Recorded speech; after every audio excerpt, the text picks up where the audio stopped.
நேதாஜியை காங்கிரஸ் கமிட்டியிலிருந்து வெளியே போக சொல்லுகிறார். மகாத்மா காந்தி நேதாஜியை காங்கிரஸ் கமிட்டியிலிருந்து வெளியே போக சொல்லுகிறார். மகாத்மா காந்தி சுதந்திரத்தை அகிம்சையின் மூலமாக, சத்தியாகிரகத்தின் மூலமாக, மிதவாதம் மூலமாக பெறணுங்கிற கொள்கை உடையவர். ஆனா நேதாஜி அடிக்கு அடி, உதைக்கு உத, ரத்தத்துக்கு ரத்தம், ஃபைட் பண்ணி வாங்கணும்டா சுதந்திரம் அப்படின்ற தீவிரவாதம் கூடையவர். அப்ப அவரு ஜெயிச்சிட்டார். எலெக்ஷன் வச்சு நேதாஜி தலைவர் ஆயிட்டாரு. ஆனா மகாத்மா காந்தி கூப்பிட்டு, உன் ரூட்ல போனா இந்தியா ரத்த கலரி ஆயிடும், பதவியை ராஜினாமா பண்ணிட்டு வெளியே போயிடுங்கிறாரு. யார? நேதாஜி. அவ்வளவு கோபமும் ரௌத்ர குணமும் ஃபைட்டிங் நேச்சருடைய நேதாஜி. அதுதான் தலைவனின் பண்பு. தன்னுடைய சொந்த உணர்ச்சியை அவர் காட்டல. அவர் என்ன பண்ணாரு?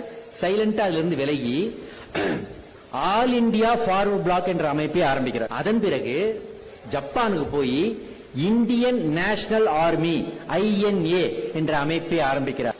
நேதாஜி சொல்றாரு, எனக்கு இன்னொரு பிறவி என்று ஒன்று உண்டென்றால், எனக்கு இன்னொரு பிறவின்னு ஒன்னு இருக்கணும்னா நானு இந்தியாவில் தமிழ்நாட்டில் ஒரு தமிழனாக பிறக்க விரும்புகிறேன்னு சொன்னார்.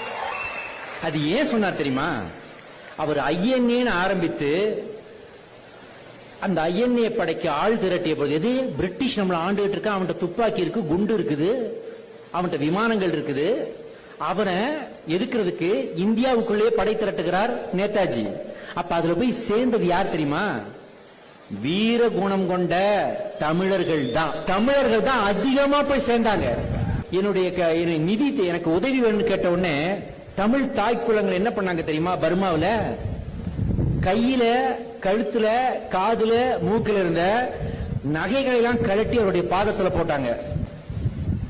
அப்ப அவர் என்ன சொன்னார் தெரியுமா? எனக்கு இதெல்லாம் வச்சு நான் என்னமா பண்ண போறேன்? நான் இந்தியாவோட சுதந்திரத்துக்காக போராடுறேன். உங்கள் வீட்டில் ஒரு மகன் இருந்தால் அவனை எனக்கு தாருங்கள்னு சொன்னார்.